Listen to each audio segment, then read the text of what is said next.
And welcome back to the Book and Life podcast. You're here with your host, Crystal Fleming, and I am so excited about this week because we have a very talented author coming in who not only does her research but makes her books I'll try that again. Realistic enough that I just get swept into the idea, and I'm dying to read these, but my TBR is too big, so I can't wait to share them with you and have her tell you all about them. And I'm so lucky that she agreed to come on because truly I think she's going to be a superstar and a breakout star. But before we do that, I want to read the advert for Marianne Curley's The Shadow, Time Guardian Book 4. You guys know the drill. The battle is over, the war is won, the prophecy complete. But life can't just pick up where it left off for Ethan. Struggling to cope with tragic loss, at odds with friends in the guard, he finds himself adrift, jumping at shadows and seeing someone who can't possibly be there. Blaming herself for the goddess Lathina's death, Giselle swears revenge and vilify the immortals' plan for world domination. But Giselle hadn't planned on love. And that leaves her with an unbearable choice. Should she follow her heart or the strings of a goddess short on praise but high on expectation, who continues to pull her from the grave? As the guard and the order battle through the past and into an impossible future, darkness lurks around every corner. The fight for the world's survival rests with just one. Is it friend or foe who stands in the shadow? And now it is my distinct and absolute unbelievable pleasure to introduce to you Jessica Olson. Now, please say I actually pronounced that right, because I sometimes muck up people's names. No, you got it right. Mm-hmm. Woohoo! Yay! I did that this week. I had an American author on, and her name is spelt the British way, but it's not pronounced the British way, so I got all confused. So... Yeah, nope, you got it right. Hey, so just tell us about your brand new books because they look stunning. I've not seen covers like this in so long. I just love them. Thank you. Yeah, I love the covers too. I felt very lucky that, my publisher put together such a beautiful cover for both of my books. So my most recent book that just came out last month is A Forgery of Roses, which is a young adult fantasy murder mystery. And that one tells the story of a young portrait artist who is blackmailed into doing a magical portrait that is supposed to raise the governor's son from the dead. But as she goes to the governor's house, this big creepy mansion, to try to do the portrait, she soon discovers that the governor's son's death was no accident and the killer is after her next. So it's kind of like a gothic fantasy Knives Out. I like that, and it kind of I don't know why, but I got little twinges of Pretty Little Liars almost, because you think Allie's dead the entire time, but she's not. So I kind of love that feeling of, because you always wondered. I don't know if you saw Pretty Little Liars, but you always wondered if it was Allie that was sort of manipulating them and blackmailing them to do all these things. And I just love that. I just love the idea of, did Allie die, or was she manipulating the strings? I totally get excited about that. So I love that. And what about Sing Me Forgotten? I'd love to know a bit more about that too. Sing Me Forgotten was my debut. It came out last year, and it is a young adult fantasy gender swapped Phantom of the Opera retelling. So I like the sound of that. Yeah, I love Phantom of the Opera. So I wanted to do a retelling, but have the Phantom kind of center the story. So the main character is, her name's Isda, and she is a certain type of magical being in this world that has a dangerous magic where she can manipulate people's memories through music. And so her kind is always killed at birth, but she was saved by this man who owns an opera house. And so he has hidden her away in his opera house since she was a baby. And she,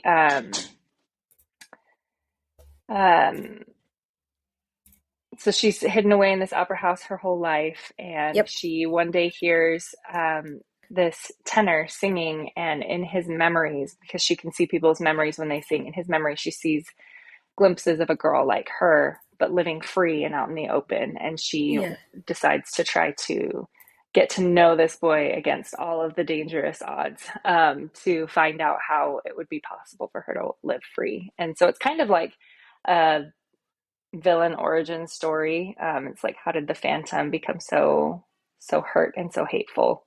Yeah. Um, so yeah, I love that's the my sound of debut. that. Yeah. Yeah, thanks. And I love like the idea of that because when I saw your books, I was like, these are like my best friend's novels, like the that she'll love. Like, because her taste was always like she loved Phantom of the Opera and she loved all these other things that I never I was always like lagging behind her in a way.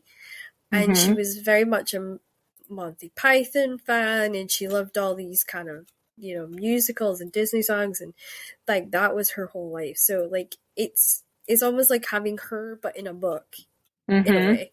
That's what how it Oh. reminds me of. And I even said that to her. I'm like, I'm gonna totally get you both for Christmas. And she's like, oh yeah, that would be awesome. And because like she works at Optical Express. That's like her whole thing is she does like glasses and stuff. And she got me my glasses. And I always see now she's kind of made me look like some creepy murder mystery writer for some reason. I think so. Like it'll be a good Christmas present for her because she'll find she would just love both those books. And I must admit, it probably will get me more into it. Like Sing Me Forgotten is very much like something I could really love and enjoy because Mm-hmm. I'm super into YA, and I think it's like been my Achilles heel for so long. I love YA, and like everyone gives me stick about it because like I'm Mm-hmm. 33 and then like Mm-hmm. my parents are like, why are you still reading young adult? And I'm like, because I like young adult, like, Yeah, you I know. honestly think that I think I read a statistic recently that said that like 75% of people who read YA are actually adults. So Yeah, I think it's actually more adults read YA than actual teens. and I think a lot of But teenagers do sneak the adult ones, hmm you know, like yeah. because I laughed because I was standing in a bookshop and I literally saw this teenage girl trying to appear older than she was because she was wanting to buy A Thorn of Roses, and of course that's an adult book. Hmm. And I think she got away with it. And I was kind of like, Hmm. wait, how does that guy not know that she's not over 16? Like, I had to stop him and say, you do realize the girl you just sold that book to is not of age? And he's like, no. And then he just sort of ran out the store, but it was too late. So, yeah, I think it's weird because as children, I think we didn't really like care almost Hmm. like we wanted to read the books because they looked interesting or they sounded interesting. And I Hmm. think back then there wasn't really any of these parental like control over certain books, Hmm. and I love that because I think as children we edit what we read anyway, and if it's Hmm. not interesting we put it down. Hmm. um if only we could keep that going into adulthood, because I know there's been some books I picked up and I've read and then I'm like, why did I read that? And just like random thoughts, you know. But no, I love your books. I'm so excited just to have yours out and to be able to experience them. Well, thank you. I hope you enjoy them. I will. And is there one coming out, like another one coming out that you're working on that I'm you're currently excited working about? on one now, but it hasn't been announced yet or anything, so it's not. It's kind of like a Okay. secret project right now. So, Oh, awesome! Because this but will there be will be more. out the first week of September. So, um, yeah. So it's kind of So exciting. maybe there will be something to announce later. Yeah. Yeah, that would be awesome. So, well, let's talk about being a reader for a minute. Because, Okay. like, all of us as authors are readers, and, Mm-hmm. we have a slight addiction to books, which is why we all have public libraries technically in our house. Uh-huh. So, what's the book you've read most recently that stuck with you the most, that you just can't quite get out your head? Oh, let's see. I recently read All of Us Villains. I don't know if you've heard of that one. It's written by Amanda Foody and Oh, Christine Lynn yeah. Herman. Yeah, and it Yeah. came out in the fall. And it was basically like a magical Hunger Games, but with like villainous characters. It was See, just I like totally, that. Yeah. totally up my alley. I love morally gray characters and villainous characters. And so I really enjoyed that one a lot more than I even expected to.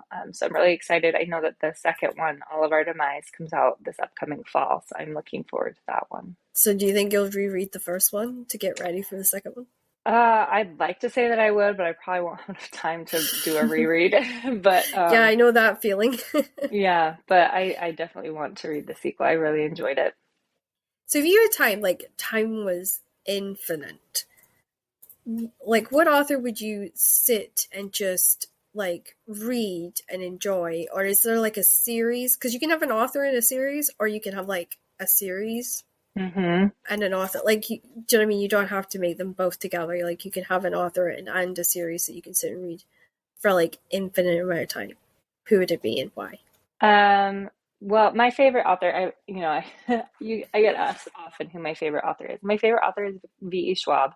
Yes, of And course. I love her books. They're the only books that I really like reread very like at all when it's not required for like research or something. Yeah, So yeah, I would probably just do a full reread of my favorite of her everything. books. Yeah, Yeah, I yeah. love Darker Shade of Magic. I'm super excited for the new trilogy she's working on for Darker Shade of Magic.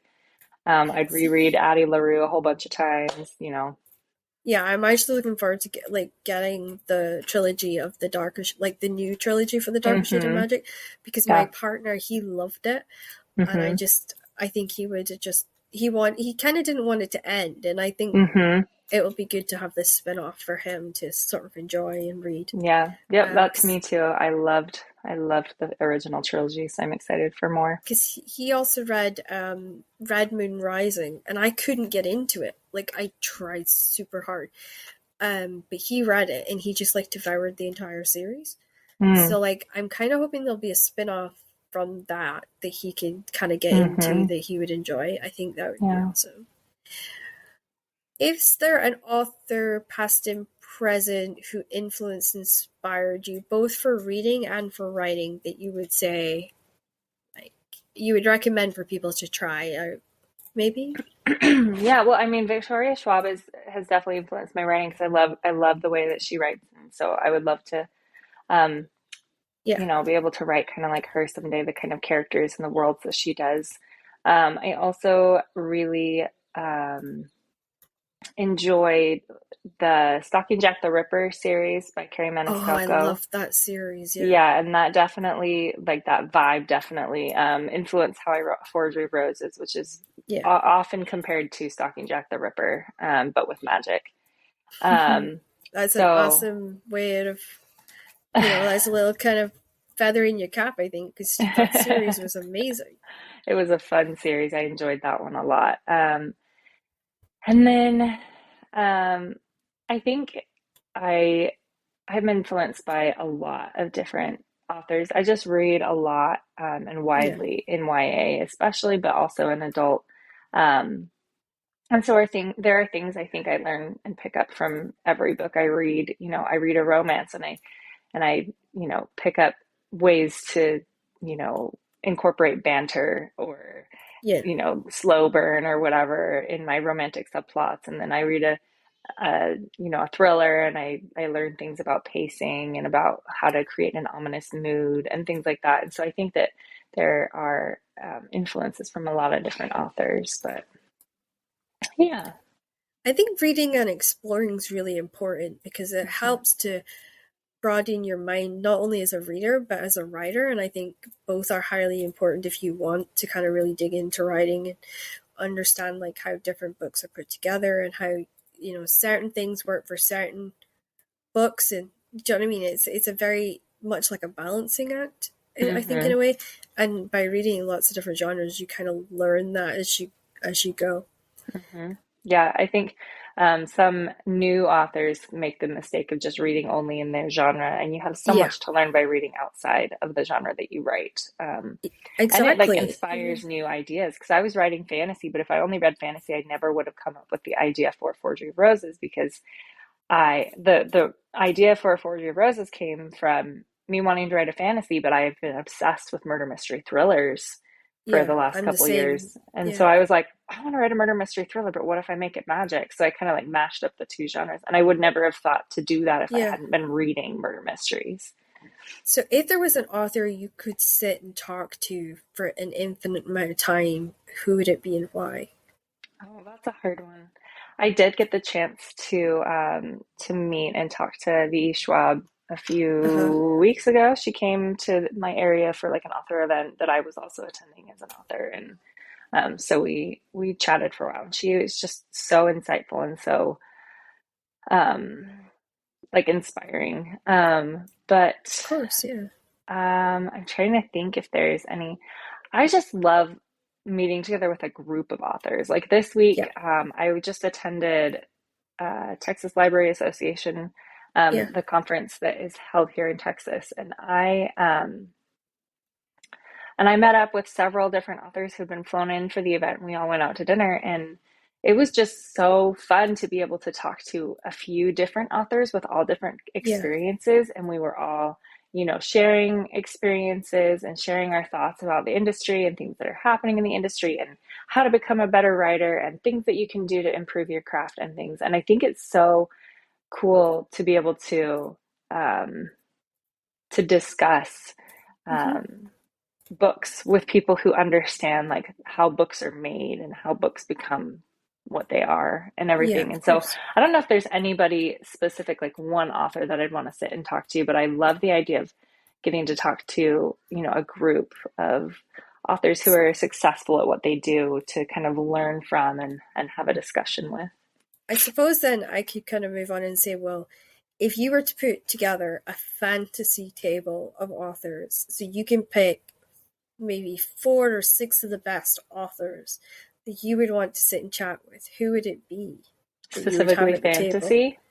No, you can have any Anyone? genre you want. Okay. I would probably um, I'd probably want to sit and chat with Leigh Bardugo, who I'm a huge Uh-huh. fan of. I loved Six of Crows and Shadow and Bone.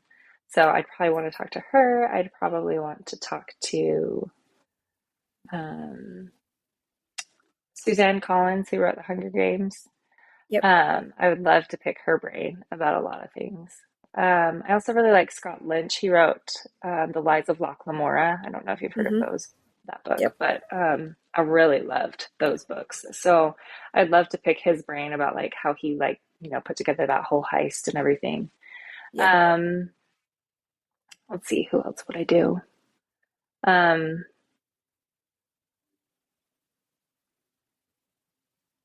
yeah, I mean, I'd probably want to invite V.E. Schwab. I have met her, but I would love to hear more Of about course, her yeah. her process and her journey. She's just really inspiring to me. It's tough when you put together a fantasy table because it's like, oh, the choices, Yeah, it could be anyone. because it was so weird. I got just recently, I did a podcast with Sarah Humphreys, who's a fantastic fantasy author who just stepped away for a little bit. And she's like, Crystal, we have to do a panel. Like, just you and me, and you just invite a couple other people, and we'll just all get together and we'll do a panel. Because she's like really good friends with like Kelly Armstrong and a couple other Hmm. people. And I was just like, wow, I feel like such a misfit at that table because I've only indie published. I've never like done mainstream, and these guys have all done mainstream. And I was just like, oh, the view that I would take in would be completely different to theirs. And it was just like that. She's like, yeah, that's why we need a panel with like you and like these other people on it. And I'm like, okay, like I'm up for that, but it's kind of weird, but okay. So yeah, I understand that. Like it's a question I like to just throw at authors because sometimes you get some really awesome answers. Yeah. Is there is there like a time period in the past or maybe a time period in the future that you would want to go visit? Oh, that's tough. I feel like whenever I'm working on a book, I would love to go visit whatever time period I'm working on. So I'm the in the same. So yeah. yeah, in the book that in Sing Me Forgotten that was set in like the late 1800s, like Yeah. 1890, I would have loved to go back when I was writing that book just to be able to like walk around and like get a feel of like what it was like exactly, because you can read about it, but it's not the same, right? It's not. No. Yeah. And then A Forgery of Roses was set a little bit later, like 1910-ish, and I would have loved to go back and be able to like look at small towns versus big towns, and you know, Of because course. Yeah. electricity was starting to be a thing, but it wasn't everywhere yet, and stuff like that. And it would have been cool to look at. And Have you seen the show Gilded Age? I have not.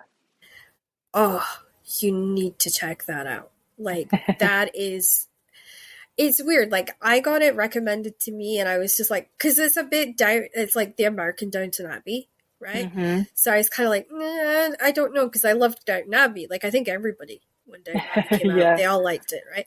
Mm-hmm. And so I was like, I was apprehensive, and they were talking about railways and like how New York was when it was starting to get electricity, and it was, you know, it had these parks, and it was like building Central Park and all this sort of stuff. And like they even have it when the Statue of Liberty is starting to get built. So like they've got little pieces of it in the park, and so I like checked it out, and I actually fell in love with it. I thought it was so well done, but it was nothing like Downton Abbey. Absolutely nothing. Interesting. So yeah, I'd highly recommend it. I know it's like weird because like it's a TV show recommendation, not a book recommendation, but I genuinely really loved it. And I don't know like if you've tried Elizabeth Chadwick and Catherine Cookson is really good for like cluing into period dramas and stuff. I haven't tried them out. I would have to. Yeah, like Catherine Cookson a favorite of mine because I call her my kick up the ass book. Because like, see if I'm having like a time where I'm struggling to write, I read one of hers, and because she was dyslexic, and at a time where dyslexia was like considered hysterical woman thing, then like she had all these awful treatments. But to me, like the fact she wrote books with depression and dyslexia just amazed me. And she put together such a professional piece of work that, yeah, I recommend her because it gives you a more kind of everyday average Joe look at things rather than, you know, the lavish lifestyle or the poverty driven lifestyle. She gives you a very much like, this is how it was. This is how I know it was. That, you know, it's such a refreshing thing. And yeah, so like anytime I meet a writer that's doing like history or using history and fantasy, I would say it's a really good place for research because you know it's kind of coming from a legit, you know, because she's talked to people of that time frame or she's grown up in it herself. So yeah, you know, it's a name. I throw it out there. You know, don't have to read her, I'll have but to look into it. So if you were going back in time, would you go back as a writer or would you just be going back as an observer? I'd probably, I'd go as a writer, but to observe, you know, I'd probably like take a notebook and take notes and I think I would figure as out a well. way to, figure out a way to take pictures and stuff too. I think that would be the hardest part, to try and like sneak pictures when everyone was like kind of panicky about witches back then, but that would be pretty awesome. Has there ever been a book that you've picked up and you were like, what was I thinking reading this? I mean, I've definitely had books where I was like, oh, this is a little bit too much for me. Like if it's like too violent or too scary or whatever. But I don't know that there's ever been a book where I was like, oh, I should not have like picked that up. I don't know. I think as an author, when I come across a book that I don't enjoy or that I don't like or something like that, I usually try to figure out what's not working about it for me so that I can kind of apply that to my own craft and stuff. So I kind of take it more as a learning experience rather than like regretting. I do that as well, to be honest. And I think because I've spoken to some bloggers who are like, oh yeah, I picked up such and such, and I thought, oh my god, it doesn't make any sense. Like as I was saying earlier, like I picked up The Dispossessed and I hadn't a clue about it at all. Like it just didn't sync with me. But instead of like going out and putting an awful review, I just, you know, I just said, like, this isn't my cup of tea. I didn't understand it. Maybe somebody else does. Maybe somebody else will love it, but it's just not for me. And that's why I like doing the shows, because it's about lifting authors up and not tearing authors down. And it's about debunking the myths of authors and authors' lives. But I also love it because you're allowing people to experience different books.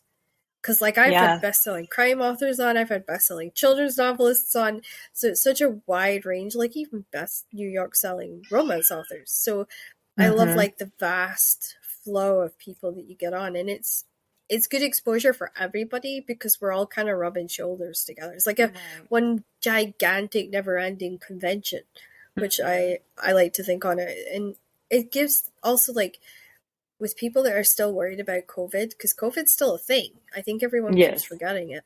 But it gives, like, the readers that opportunity to sit down and just get to know us in a more personal way that they wouldn't actually get if we were doing one of these big signings or author events and things like that. So, you know, it's like an hour you can listen to us while washing the dishes or in the car or you're waiting for your kids to come out of school. It's nice, 2.5 hours or an hour and a half, and it just, you know, it's good. It's a nice Monday break. It comes out on a Monday, so I call it my Monday cure for the blues because everyone hates Mondays.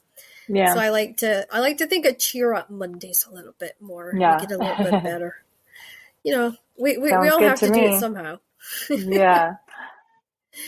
So writing now, we're kind of in that part of, you know, this is the longest part because everyone has so much experience and different thoughts and opinions. So we're kind of getting into the writing portion of your life. How would you go about, like, how do you prepare yourself mentally and how do you go about creating the darker elements in your story and in your fantasy?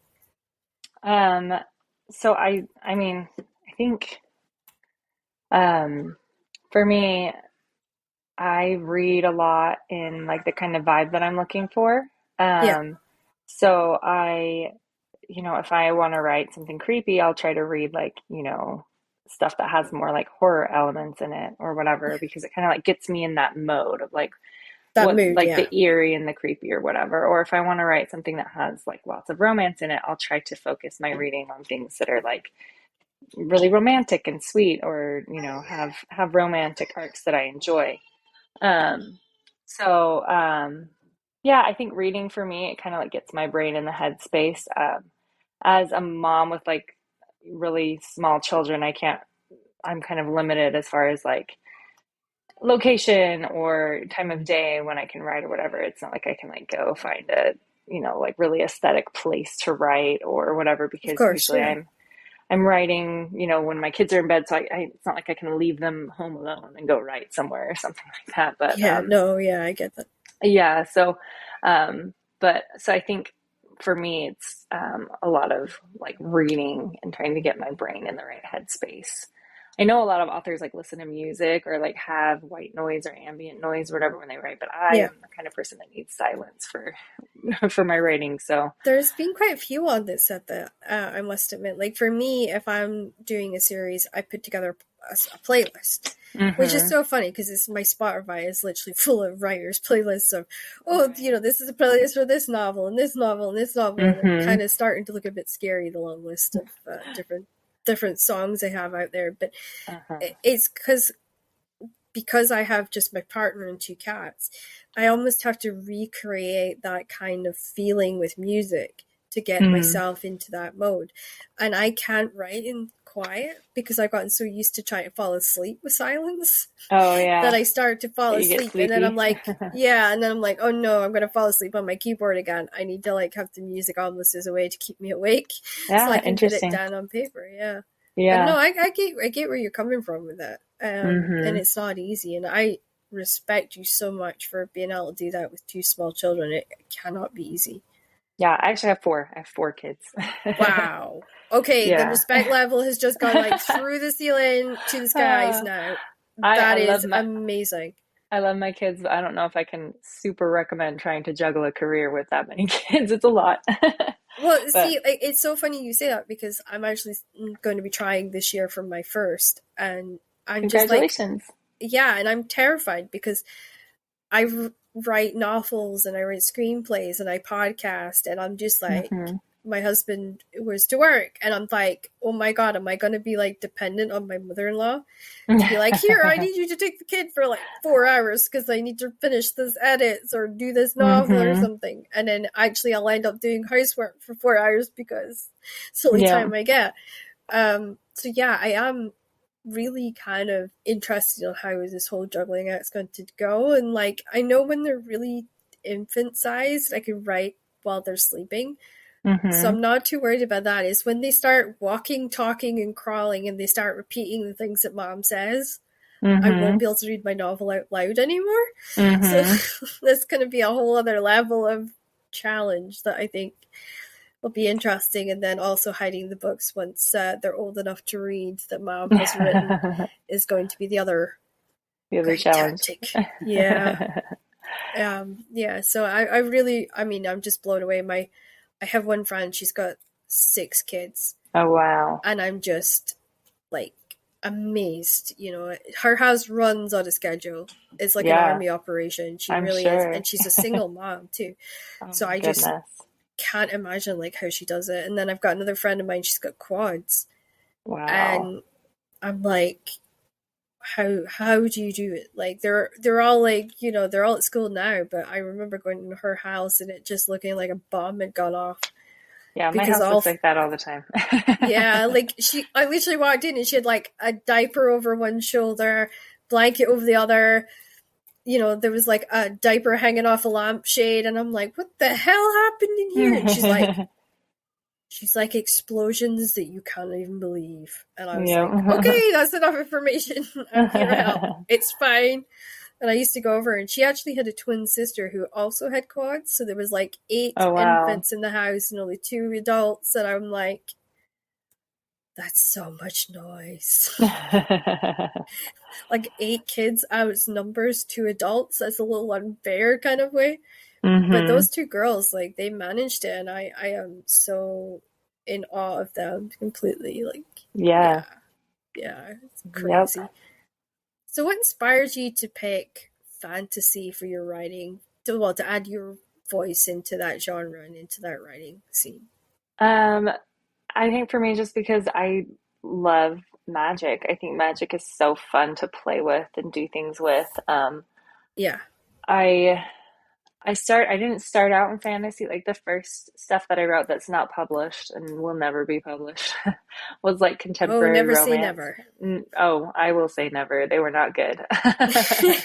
Um, but it was like contemporary romance, like YA contemporary romance kind of stuff. And but that was We just need because I more hadn't of that. So, yeah, like, but I hadn't read any fantasy yet. And when I started reading fantasy, I was just like, whoa, like this is so cool. It's like magic and so yep, I still enjoy contemporary romance, but I think writing, like I'm just like really dramatic, and then with fantasy I feel like you can be really dramatic with like the you eerie can get away with so atmosphere, much. and Yeah. like your limits are just, and You're there are limitless. no Yeah. limits, like you Yeah. can just do anything that sounds cool, and it's really fun. I really enjoy that. I really love putting together magic systems. I really enjoy playing with like scenery and atmosphere and stuff. It's just really fun.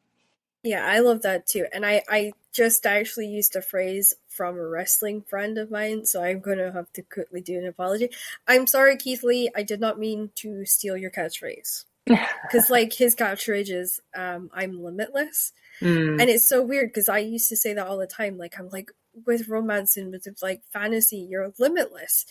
And then hmm. I'm like, oh crap, I can't say that anymore because he says it on TV all the time. And I'm like, thank you for the handcuffs. Hmm. Gotta love people. So when you create a book, is it a movie in your head or is it a jigsaw puzzle that you need to put together? Um, I think it depends on the book. Certainly with A Forgery of Roses, since it was a mystery, it was a lot more of a puzzle because I had to make sure that Yeah, I was putting in the clues in the right spots and that the clues were leading to the right place.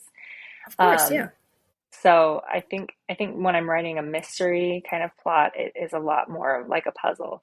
Whereas like with Sing Me Forgotten, it wasn't a mystery. It was more like her journey as a character, like how Yeah, she kind of spiraled into villainy. And so yeah, of course. that one was a lot more like I was along for the ride, and it was kind of like A a movie. movie. Yeah. Yeah, So yeah. No, that makes total sense. And like, I love like how different everyone's perspective is on just that one question. So it's kind of mhm. awesome. Which character has stayed with you the most or the longest in your journey so far? That I have written. Yeah. Um, well, I think, I mean, there will always be something really special about Isda, the main character of Seeing Me Forgotten, just because that was my debut. And she just came from so many like personal experiences in my life and things that I have felt and like, Yeah, of um, course. and so I think that there will always be a special place in my heart for her. And then also there's a character in A Forgery of Roses, Lucy. She's the main character's little sister, and she, lives with chronic illness, and she is brilliant, and she is sweet, and she is funny, and she's just one of those characters that like I just wish I could meet in real life, Yeah. and I wish that she were a real person so I could meet her and spend time with her. I just find her power and her kindness and her tenacity really inspiring. And so, I love yeah, that you did that. I love that you took a character with a long-term health illness and you put that in your story. As yeah, somebody like I grew up with like arthritis. I still have it. It hmm, doesn't go away. yeah, I got it at 2.5 years old, and I hmm, almost felt like alone in a way because like you're hmm, watching all these films and these shows, and I was reading books, and none of them had a character that had a long-term health illness. They all were like, when it came to disabilities, it was either deaf, blind, and that was it. Like there was yeah, no, or there was like cancer, cancer patients in novels, but there was never anybody who had a long-term health illness that was like driving to succeed or driving yeah, just to have a day where the illness was like the most lowest thing on the list that they had to think about, yeah. It was and I really love important that. to me. Yeah, it was really important to me as I was writing the book too. I don't know. So there's a character in A Forgery of Roses who lives with pretty severe anxiety, and then there's a character who Yeah, has a gastrointestinal chronic illness. And so it was really important for me to write both of them and show them as heroic and show them as yeah, like powerful, not in spite of their illness, but like because of their illness. yeah, of And course, yeah. because I think a lot of times, especially in fantasy, you don't get characters with disability or No, you don't. illness. And if you do, it's like they're like the mental illness is like causing them to be like the villain or something. Like it's Yeah, made to be a bad thing. And I really yeah, wanted to show characters where the illnesses is just another part of who they are. Like, like August, the character with anxiety, he is anxious and he's also a poet and he's also kind and he's also smart. yeah, It's just one facet of who he is, and it's not something that he needs to overcome or something that he needs to get rid of in order to be valid or to be worthy of love of course, or yeah. anything like that. I just really wanted to show that in a book, that like you don't have to be quote unquote healthy in order to be valid and worth telling stories about. So I kind of have to ask, what was the inspiration behind putting these, like, behind this sort of long-term health illness? Is it like because you've got a friend who's had it, or you're going through it yourself? Is there Mm-hmm. something that the readers or the listeners, can know that helps them sort of, I would say, bond more with this idea of Mm-hmm. having somebody with long-term health illness as a heroine or as a hero in your books? Yeah. So I live with anxiety. That's something that I've been treated for and gone to Yeah, of therapy course. for, Yeah. for a long time. And so that was important to me in writing August's character. He's the love interest in Forgery of Roses. And so I wanted to show that Yeah. people with anxiety can be, attractive, and they can be the love interest. Yeah, So of that was course. important to me personally because I live with it, and I wanted to see that kind of character in a story. Because at least, especially a fantasy story. Yeah, And because then there's with, just nothing like that. yeah, Yeah. there's not very much out there. And it's starting to be more of a thing, but it's definitely a recent development that people are starting to include characters that are Yeah. not like able-bodied and perfect according to society's standards of perfect. Yeah, of Um, course. but We all feel then, a little bit broken or deformed or different. And it's something that I'm hearing more, which concerns me, is teenage kids saying, well, I've got a long-term health condition, so I'm always going to be broken. I It makes me feel so sad that a kid would think that. yeah, And I no, I, think by putting that into a fantasy novel, because kids read fantasy more than any other genre, I Mm-hmm. think it's almost going to be a sneaky, like, learning by accident approach, Mm-hmm. which means that you're not putting the kid on the spot and saying, Mm-hmm.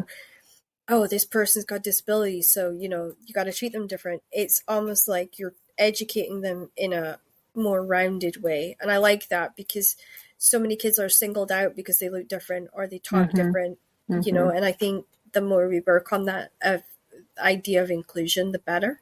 Mm-hmm. And I know for me, like, I was bullied the entire way through school because I had Mm-hmm. this, illness that would make me run to the bathroom and be sick, or I would be ghastly pale, or Mm-hmm. I would have to go home from school early because I was sick. Mm-hmm. And kids just didn't understand it. And when my teacher sort of singled me out and did kind of like a talk on it, it made it worse, not better. So it Mm-hmm. was like I got bullied even more because there were kids who were like, well, why is she getting attention? You know what I mean? It Yeah. made it worse. So Mm-hmm.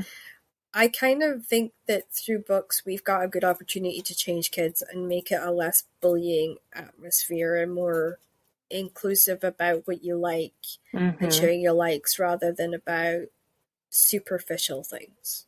Yeah. Yeah. And like, so to answer your earlier question about like the inspiration or whatever, Lucy, the character with the chronic illness in the book, her illness is based on the illness that my husband actually has the illness that she has, and so All it's right, something that I was cool. able to get his perspective on, and we had several rounds of sensitive, like, authenticity readers who were reading to make sure that it was Yeah, of authentic to course. what it's like Yeah, to live with chronic illness and to live specifically with a gastrointestinal chronic illness. yeah. But I just felt like it was really important to kind of to show, some of the fights that people have to face when they live with an illness like that. Like the one of the biggest themes in the book is poverty versus wealth.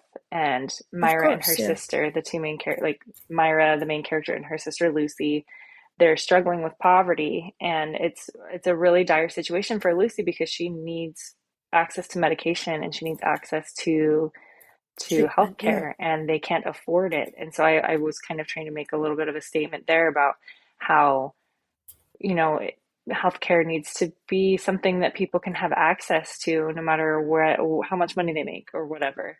And Universal, yeah. yeah, and then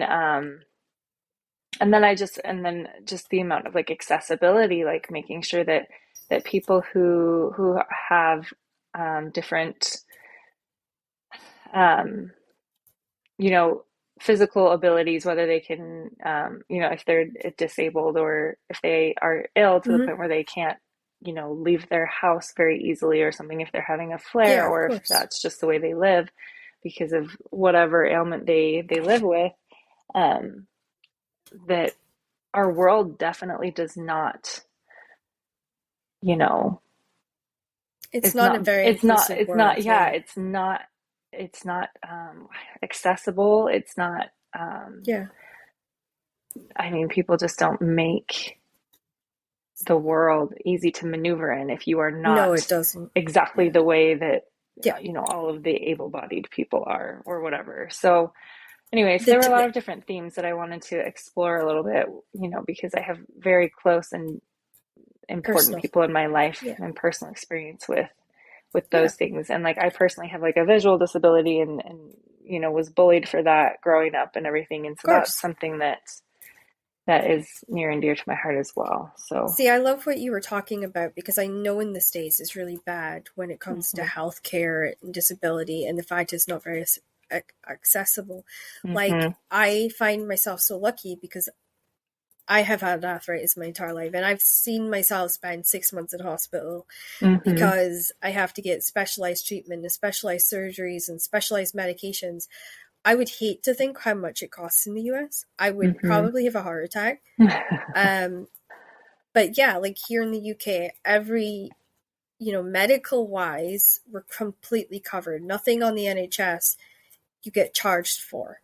And I feel so grateful for that. And in Scotland, you get your medication for free if you earn under a certain amount. And to me, that makes it accessible for everyone. Mm-hmm. But you are right. There is like, I've had times where I've been wheelchair bound and I can't get into a building because they don't have a ramp or they don't, it's Yeah. not accessible. And I think even though here it's law now for all buildings to have disability access, it's still taking time for that to be implemented. Mm-hmm. And I'm so grateful to see the change and see Mm-hmm. like how as a society we're having a different opinion on everything. But I still think we're slightly lagging behind where we should be. Yeah, And, for sure. COVID was a great wake up and a reminder of that, because I went from being considered a normal person to then being high risk. And it was like a huge change because, okay, now I'm locked in my house. I actually got that scared. I wouldn't go in the garden in case somebody drove by that had it or walked by, Mm-hmm. because it wasn't like very clear information I was getting. Mm-hmm. And it opened my eyes a lot. Did you find that COVID had that kind of impact for you, that it maybe changed the way that you looked at things and the way you did things? Well, I know that I certainly was a lot more worried about, it just, for me personally, because I have loved ones and close family who are Yeah, immunocompromised. It yeah. was, it was scary because it was like, it seems like people don't care about the Mm-hmm. people who are immunocompromised, like as if they don't matter, but they totally do matter. Like they're people's husbands and Yeah. their daughters and their, siblings and best friends and teachers. Like they're Mm-hmm. they're the people. I mean, so many people in our world have, different, Yeah. health situations, and you can't tell by looking at someone. There's No. so many things that are invisible to the eye, and Mm-hmm. it's just, I don't know. I think that COVID has definitely, I don't Educated us know, a little bit more. hopefully, some of us anyway. I like to think that it's educated people, because I'm immunocompromised, and I didn't like. I know this sounds awful, but I always used to make a joke and say, I can't get, I can't get sepsis. What's sepsis? Huh. Hmm.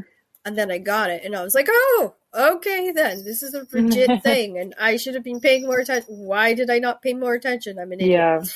Yeah. Um, I was so worried about COVID, I totally forgot about, being a high risk for sepsis and understanding that, that's a thing and you can't just like pretend it's not there, because it isn't Yeah. there. And like, I felt like COVID kind of educated me on that, but it also educated me on you can't keep, like, I was pushing my body super hard, and I Hmm. learned I can't do that. I need to be more understanding of what my limitations are, and Right. understanding of like my partner is my full-time carer, and I feel bad for him because it's hard. It was really hard on him because it was like I wasn't going out with friends and I wasn't going anywhere but hospitals, and it was hard because he couldn't come in and see me in hospital because of the rules, and it Yeah. had such a huge impact on us. And I actually spent my birthday last year on my own in the ward, and the nurses felt so bad for me. They brought in a birthday cake, which I couldn't Aw. eat because I had like the I had screws and wires to keep my jaw together. And I was just like, that's sad because I want to eat my birthday cake, and you've left it Mhm. sitting in front of me, and I can't even smoosh it up and eat it because I can't open my mouth. Oh, I'm sorry. So it did suck a little bit, but it made me stronger. I Hmm. went through two joint replacements in the last 2 years, and it has made me super strong and like more determined. And I don't take life for granted as much as I did. Hmm. Like I used to always think, oh, I've got plenty of time. I'm only 30, and like it made me very much more appreciative of my life. And Yeah. life's not infinite, and we need to appreciate every time, every moment that we have, and every minute that we get. So yeah. Right. Is there a character that you wish you could write more about? Like you could go back and maybe give them their own book or their own series, or continue a series on? Um, I would love, oh, sorry, I'm getting Oh, I don't would worry love, about it. That's why got a I'm little bit of drinking yawn. coffee. In Forgery of Roses, I have so many stories I would love to explore. I would love to, maybe someday write, the next mystery that they all solve, and I would love to include some of the characters that were more on the sides as more main, Yeah. in the plot and the story and stuff. Yeah, I think that's the one. If I were to do some kind of like spin-off or sequel or something, it would probably be for Forgery of Roses. And is that because she stuck with you the longest, or is that because you feel like those are the better characters to run with? I just think it would I just think it would be really fun. Yeah, Just because I really enjoyed the mystery and that I really enjoyed the yeah, magic system of the world that was in A Forgery of Roses. And so I would just love to play with it some more. yeah. No, I totally get that. Is there been like a technique that you've found most helpful in your career so far? And is there one that you've just thought, why the hell did I try that? So for me, I was surprised to learn that I'm actually an outliner. For a long time, I would just Ooh. write by the seat of my pants and just write whatever came Yep, to my head and experience the story that way. And I learned that for me personally, I never wanted to write an outline because it felt like a drag. It felt like it took the fun out of it. It felt like homework. yep, But I did then, too. Hmm. but then when I was working on Sing Me Forgotten and I had written a whole first draft and it was a mess and had I finally got out Save the Cat Writes a Novel or whatever it was at the time. I don't Yep. think Save the Cat Writes a Novel was out yet. I think it was just the regular Save the Cat like Hmm. screenwriter version. But I read that and I was like, you know what? I could try this. And I put together a beat sheet and then I did a complete rewrite and the book was so much better, like just so Yeah, much better. And I realized, and it was so much easier for me to write because I knew because I'd what already was happening? like outlined what Hmm. happened in the book. And so I was able to just go. And especially as a mom of small children, when I don't have a lot of writing Time. time, Yeah. it made my writing time so much more efficient because I didn't spend the time trying to figure out what happened next. I would just look at my outline and say, oh, that's what happens next. And then I'd write it. And so for me, it was a huge game changer. It made my books come out much faster. They came out cleaner. They came out like a lot more sensical. And Yeah, of course. so now I outline every book that I write now, and it has kind of been a huge game changer for me. So that's one thing that helped me. And then to finish the other end of the question of something that I tried that didn't work for me. Um, so I've heard a lot of people say that if you're a writer, write every day. And for me, Yeah. that ended up just making me feel really, really, really stressed. And it made me feel like a Hmm. failure because for me, Yep. it's just not possible to write every day when, especially, there's just different times in our lives. And like, there have been times when I have really hard pregnancies and it gets really to Of the point course. where Yeah.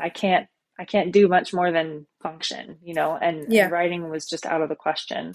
Or when I have a new baby and I'm not sleeping at night, because I'm Of up with the course. baby all night long. And Yeah. so there have been times in my life where I felt so guilty that I wasn't writing. And now I have kind of come to the terms with the fact that like there are phases in your life that are for writing and there are phases in your life that are for not writing. Like Exactly. No, it I and get it it. I get it. and Yeah. not writing every day doesn't make you less of a writer. In fact, See, it I like went I went through that too, where I was on so much painkillers, I was barely functioning. Like I was right. barely able to get through the day. I was going through a really bad spell with my arthritis, and up to that point, I had written every day, and I had edited every day, and I used to write on a ward. Like I could be in Mm-hmm. a busy ward, open air ward with 8 beds on it, and I was the kind of person that when everyone else was napping, I was writing. And then I got that guilt too, where I wasn't able to. I was physically falling asleep at random. I was awfully sick, and then I just wasn't able to keep up, and I wasn't able to do it, and the guilt just totally ate me up. And Mm-hmm. it was my husband sat me down and he's like, what are you doing? Like, you're feeling guilty about not keeping the house, and you're feeling guilty about this, and you're feeling guilty about that. He's like, seriously, you have no reason to feel guilty. You've come through hell, and guess what? You're still standing here. Like, be proud Mm-hmm. of that. Be proud of yourself. And Yep. it was such a relief to get that feeling of off my chest. Like, because I deal with anxiety, I have PTSD, and I have Mm-hmm. a depression with seasonal depression. So, like, Mm-hmm. because I don't get enough sun. And he's like, you deal with all that, you deal with arthritis, and then you deal with the gastric issue. He's like, you're sometimes superwoman, but you don't give yourself enough credit for that. And I adore that he sort of took me aside and took away that guilt and that shame and just sort of made writing feel like fun again, like it Right. was when I first started. And, you know, I think we all go through that. I think it's a phase that all writers go through where we feel like we're letting down the readers or we're letting down the fans. So Yeah. it's good. It's really good. And I'm so happy to hear that you've gone through that and you've come out the other side. And Yeah. I mean, I definitely do still feel guilty when I'm, I look at other people and they're accomplishing so much more, or, so and so wrote this many words today and I didn't write any or whatever. But I think it's just really important to recognize that we're on our own journey and nobody's journey is of going to look like course, anybody else's it's journey. not a race. And Yeah. yeah. I think So it's amazing that you have 4 young kids. You are stunning and you have an amazing voice. That is what you should be proud of. Like, you've already achieved it. Like, if you were to climb to the mountaintop, you're already there. Like, you're at thank what you. everybody should be aspiring to in that regard, because you've followed your own dreams. It's obvious that that was your dreams and you've done it. And you're not only just doing that, but you're taking care of your husband too. And that just shows just how utterly amazing the self-dedication you have to it and to your partner. So Thank you've got you. a lot to feel proud of, and it's amazing to have you on the show. I'm so grateful. Thank you so much. So moving into your life, now this is where we get to know you as Jessica and not Jessica the author. What's the first thing you do when you want to de-stress from editing and writing? Take a nap. No. Oh, I know that feeling. I love that one. Took a nap. I wish I could nap though. Yeah, I have a hard time napping too. I wish that, or for me, I guess the thing that I do is I'll go like just watch crappy TV, or like, no, it doesn't even have to be crappy TV. Just like I'll find something on Netflix or something, and I really like getting into a show where like I just like get to where I Sucked just like in. love a Yeah. character, and I'm just like can't wait to find out what happens next to them, or if those two people get together or whatever. And Is so I it think like though that's, when you say crappy TV, are you mean like crappy reality shows, or are you meaning like Riverdale kind of stuff? well, I just mean like the type of stuff that just feels like I'm not learning anything from it. I'm not like, it's not like I'm Yeah. watching like, highbrow like stuff. Like I'm just watching fun TV that doesn't, just Require entertainment. energy. Yeah, Yeah. it's just Yeah. entertainment. So and I think Have you checked out Sunset Selling Sunset yet? I have not. Oh, you have to. You want to talk about just lose yourself in a series. That is it. You go through such a roller coaster with the characters, and the characters, okay, yeah, it's reality TV, so some of it's staged, but Yeah. to me, it's like, it was so easy because my way of distressing is I get my sewing or cross stitch or whatever I'm doing. I turn that on, I sit back, and I just sew and I just listen to it, and it's just funny. A lot of the drama is just hilarious to me, but there is some stunning houses in it. Like, you just can almost get lost in this whole fantasy world that they sell. And I just think it's great. And there's not many shows that you can just turn on and just get lost in. Like, I'll watch Bridgerton and get lost in Bridgerton, or like there's a number of shows, but I kind of get lost in wrestling a lot, and I think that's because I have a lot of friends that wrestle. And that was how I created my craft. That's how I learned. I started off as a wrestling writer. So, like, I created all these characters for wrestlers, but then I had to convince these burly 6'2" heavyset guys to say, hey, my character okay, it's your character, but I wrote the storyline, and this is why you need to do this tonight. Please, please, please go away and perform it, because it's worth it. Like, but it taught me deep character point of view. And I know, like, there's so many authors that struggle with that, and there's so many authors that have to go away and learn it. But for me, it was like a crash course. And then when I transferred over to novels, it was easier because I had more time. I didn't have like 8 minutes to tell a story over 6 weeks. I had like thousands of pages that I could just pour these stories into. And I loved it. And I think I wouldn't be like as good a writer as I am now if I hadn't done the training. It was a very sexist world though. Yeah. And I had to like learn to have a tough skin. Yeah. but I was super lucky that I experienced that and I went through that. Um, but yeah, like if you ever, sometimes it's good because wrestling, if you can watch like a show, if you've got little boys, it's fantastic because you can put it on and Mm-hmm. they get totally transfixed in it.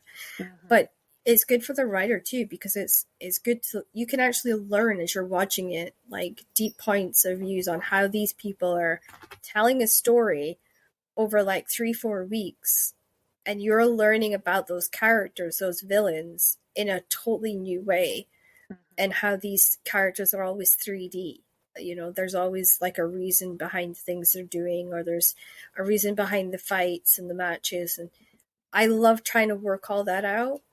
And I think that's what made me a wrestling fan. It wasn't for the wrestling itself, it was for the stories. Yeah. So I always recommend it. Like, even if you don't like it, try it once and see what it's, do you know what I mean? And experience it just so Yeah, that I'll you have can to look kind of into learn it. from it. Yeah, I recommend AEW because that one's got a lot of kick-ass females in it. Awesome. We all want to watch something with kick-ass females in it, don't we? Yes.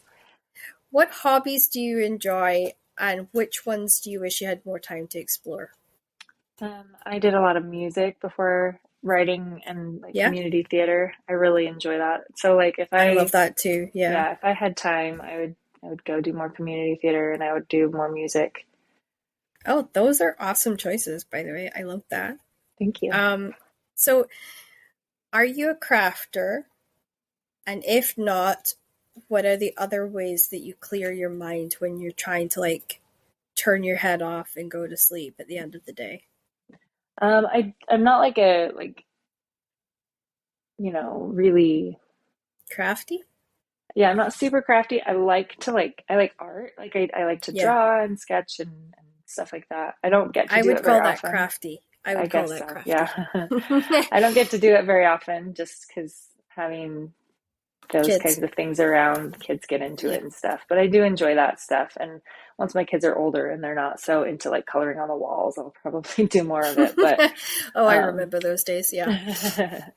so but yeah, I like to do art. I really like looking at people's art too and stuff. I So think I think art's great because it's such a good expression of yourself. hmm Like, hmm I'm not a great drawer. I don't draw well and I don't paint well, but my grandfather was a professional painter. He was an artist and sold his paintings, but he also was an architect and he was an electrician. So he wore like many, many hats. yeah. And then my grandmother was a professional knitter from 8 years old. Oh wow, that's So she awesome. actually, yeah, and she sold jumpers and she designed jumpers and patterns. And I always felt like I came from really kind of talented people, and then there was me who was kind of like a little bit talented at everything. And then I became a writer and a podcaster and kind of broke the mold a little bit for everybody. But yeah, no, I think it's a great way to just keep your anxiety levels down. And for me, like it was the one way I could control mine. Like my PTSD triggers whenever I go to hospital, and it's like the worst because it just totally makes you unable to do anything. You can't breathe, you can't, you're not really paying attention, and you're walking into things, and you're making an ass of yourself essentially. So one of the things that my husband taught me is like, well, if you can't read a book because your dyslexia kicks off with your PTSD, why don't you take some of this crafting stuff with you and craft? And it saves my neck a lot of the time because you have to focus on where you're sticking the needle if you're sewing, because otherwise you stab yourself repeatedly. Not worth it, trust me, really not worth it. So I kind of loved it in the way that if I couldn't read, I always did my sewing. And it's a great way, and it clears your mind, and sometimes it actually helps me solve a lot of my writing issues. Yeah. So Cool. so I myself have a long-term health illness called idiopathic rheumatoid arthritis, and no, I'm not calling myself an idiot. It's just the terminology. I wish they would come up with a better name. Honestly, I really would. But yes, they don't. What? So that makes me slow down and appreciate the day and smell the roses and spend time with family. What is the thing that makes you sort of slow down and appreciate the day and smell the roses? I think having little children that appreciate like the magic of a Nature. stick, you know? It's like, Yeah. I found a stick, Mom, and it can be like a magic wand and a sword, and you know, like they just have such imagination, and like being surrounded by kids all the time. It does Yeah. make things quite hectic, but it also does make you pause and enjoy like the beautiful things and like the little I moments, love that. especially, Yeah. yeah, especially when they're, because they're so young for such a short amount of time. Like it feels like Hmm. forever, but also like, you know, the newborn phase goes by so fast. And so, you know, especially with my last baby, he's like 9 months now, but when he was a newborn, um, I knew he was, you know, he was likely to be my last baby. And so I just like had to pause and just like hold him and Hold know that them. like, you Yeah. know, just like Yeah. force myself to stay in the moment because I knew that I wasn't going to get another moment like this, you know? Yeah, exactly. And so I think for me, having kids just helps me to take a step back and be like, this is a memory that I will cherish for the rest of my life, and I want to make sure I'm present in it or whatever. Yeah, exactly. Yeah. No, I love that. And memories is super important, especially when we're going through like the rougher times. Hmm. So favorite place to curl up during the day? Is it like the garden, a cafe, reader's nook, library? Where do I you just go just read? I like to just like curl up on the couch with a big comfy blankie and I'm like the just, same. That's so cool. yeah, I just like staying, I like to stay home because I like to be in like my comfy pants and Yep. like, you know, I don't want to have to like put on jeans or something. And, and it's, I There's like to, nothing worse. There yeah, really isn't anything worse. No. especially now that we've lived through the pandemic, I'm like, "Ugh, pants are the worst. Like, I just want to wear sweats for the rest of my life." Or But, summer dresses, and then you uh-huh. realize your legs are cold, and then you haven't shaved Yeah. your knees for like a week. And yeah, Yeah. no, I'm Yeah. over it. I like the pandemic clothes where it's casual lounge, I think they call it now. Mm-hmm. And they're so soft and fuzzy, and you don't get cold and you don't get uncomfortable, and everything's stretchy. And yeah, no, I'm with Yeah. you there. Mm-hmm. Totally with you there. I literally bought like so many pajamas like during the pandemic because my pajamas were getting used so much that they shrunk. So Mm. yeah, I totally love that. And so, like I'm looking very smart today because I'm podcasting, but that's the only time I put on a jumper and a t-shirt. Otherwise I'm like Yeah. in the, and I had my in-laws here today, so I'm like in pajamas and I'm comfy and they're fluffy and they're quilted. And yeah, no, Yeah. I'm with you. I love that. I love that. So now we're on to the word game, which Okay. is a lot of fun. So we're going to do, are we doing word association with books, or are we doing just word association? Let's just do general word association. My brain's feeling a little Sounds fried. good. Oh no, don't worry. I've been editing today. If you cannot tell by this sort of drained face, I don't like editing because dyslexia makes it like 3 times harder almost I'm than it should sure. be. And Hmm. you get like 15 pages in and then you're like, somebody just shoot me because this is awful. Yeah. So I hate it. I hate editing. I wish I could just like send my stuff to an editor and I only have to do it once. Yeah. But I don't. I have to like, because I have a freelance editor for all my stuff, and I have to Hmm. send it there, and then it has to go to the publishing house, and then I have to go through it with the publishing house. So Yeah. it's like, oh, just want to do it once, just once. Hmm. Okay, so your first word is chocolate. Uh, Peanut butter. Okay, that I was not expecting that one. I love chocolate and peanut butter together, like as a combo. Ah, okay. Yeah. Caramel. Um, Emmerich. He's the main character, or the main love interest in Sing Me Forgotten, and he makes caramels. So, Oh, I like that. I like yeah. that. Do you know what Butterfingers are? Yes, I do. Oh, thank goodness. There's like, I've done this with one other person and I did like a kind of sweetie theme with them too. They had no idea what Butterfingers was. And I was just like, oh, how do you explain this? Like, I'm trying to explain it on the podcast. I totally think I screwed it up, but yeah, I'm Yeah. so grateful. So, what do you think when you think Butterfingers? I think of Halloween, getting them out of my candy bag when I was little. I like that. What about custard creams? Do you know what those are? Um, I don't think It, so. Is that something it's that a is in the British, UK? yeah, it's a British biscuit. Essentially, it's like a plain kind of biscuit with like a custard That sounds filling, delicious.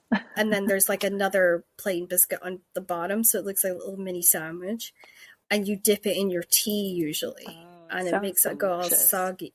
Yeah, they're amazing.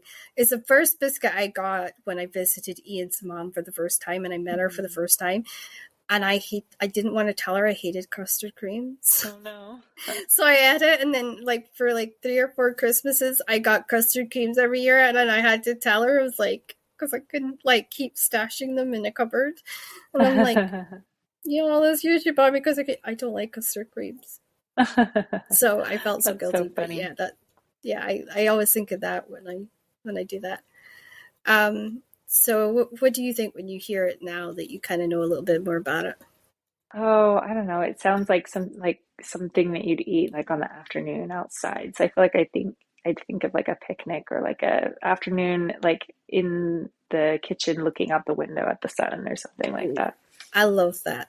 Okay, what about cheesecake? Oh, I love cheesecake.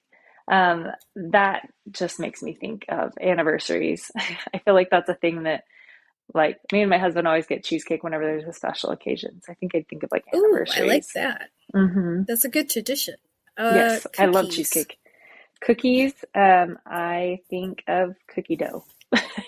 I love cookie dough. Oh, I love cookie dough too. That is so. Yeah. Oh, there is so few people I know that love it. So like anytime I meet somebody that loves YA and loves cookie dough, I just want to hug them and like never let them go because I'm like, oh, there's so few of us in the world. Yeah. So yeah, you're kind of like you're overtaking all my favorite authors right now, just with these answers. Hooray! Okay, what about swirls? Have you ever Oh, heard of like venison swirls? They're like these tiny, cute little biscuits that look like swirls. I have not heard of those. Is that another British thing? A European actually. European? It's one to Google because they're super awesome I will biscuits and have kids to. love them. Mm-hmm. And you can make them, and they take like a quarter of the time cookies do to make. Mm. So yeah, I always think of like posh tea almost when I hear them. Mm, yeah, I that don't makes know if sense. you would agree with that. Sure, yeah. That sounds like it Yeah, would be, well, yeah. it's good to let you see mine. Cinnamon. Cinnamon. Ooh, I think of Snickerdoodles. Have you heard of Snickerdoodle cookies? Oh yeah, I have. I have. Yeah. And it's part of the reason I want to visit Texas just for snickerdoodles. They're I super know it good. sounds weird, but growing up, like I grew up in a Viking culture, but I Mm-hmm. grew up and I was the girl that wanted a Dodge Ram pickup truck. I wanted to have a shotgun that I could keep in the top of my truck, and I loved horse Mm-hmm. riding, and I rode a lot of horses, and I wear a lot of cowboy boots.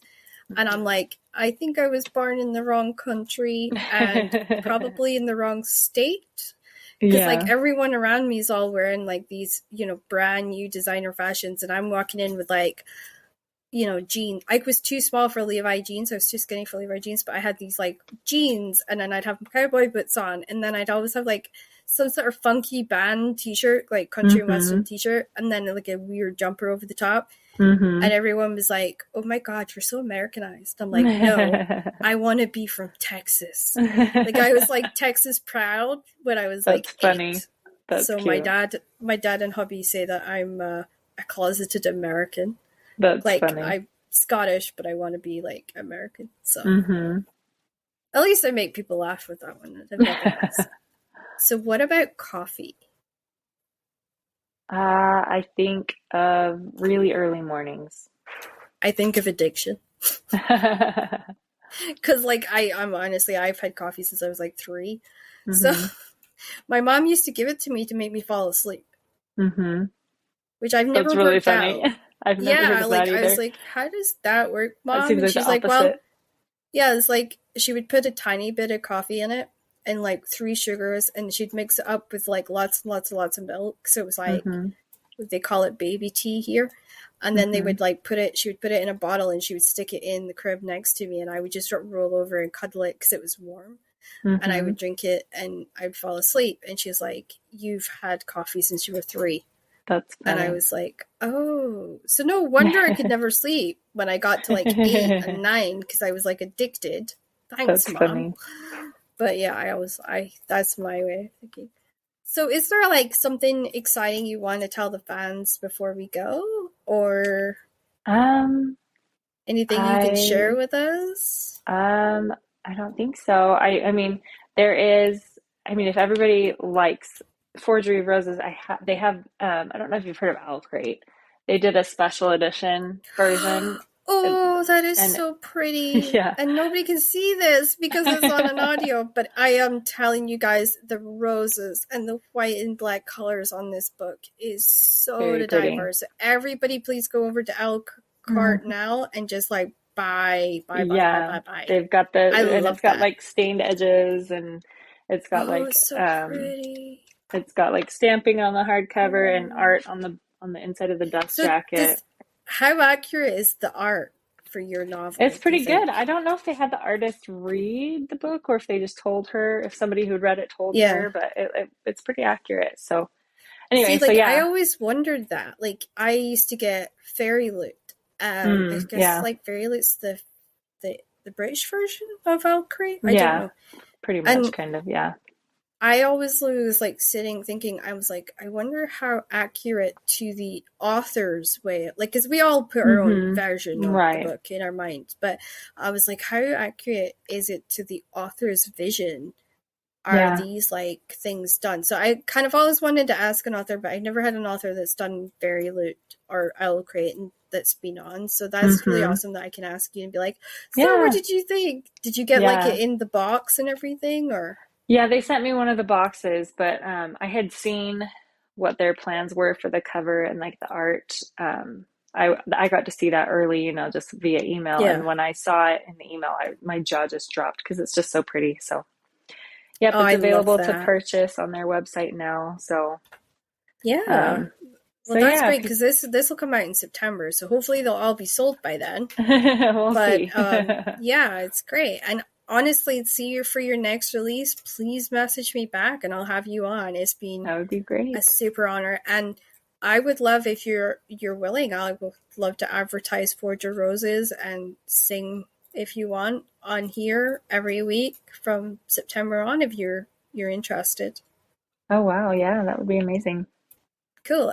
So I'll get you to send over the blurb, or if you've got like a short line or two you want me to say about it, and I'll include it on every podcast. Because I believe in holding up authors that truly are changing the world and inspiring it, and I think you're definitely ahead of the curve on that, and you're certainly thank you very one much. that I'm super proud to have involved with this and that. So just a reminder to the listeners, please follow us on Spotify, or Google Plays, or Audible,